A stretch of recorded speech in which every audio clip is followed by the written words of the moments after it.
sanajan ibu maut saliang jeung salaki dina kuburan anger alamna bakal gena.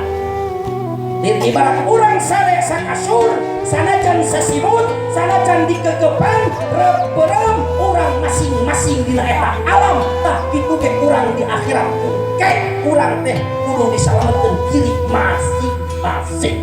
Maka saur Al-Qur'an wattaqu yaumal la tajzi nafsun an nafsin syai'a.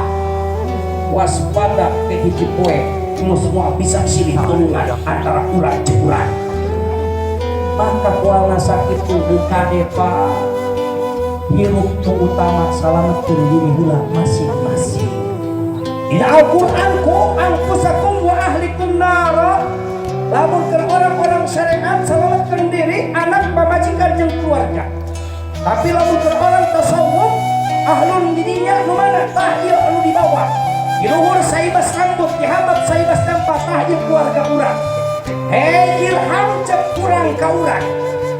Hei diri salametkeun keluarga anjeun. Mana keluarga anjeun? Kukup panon, ceuli, leungeun, kulit, daging, jantung, limpa tah eta salametkeun payunan Allah. Jadi urang kudu disalametkeun diri.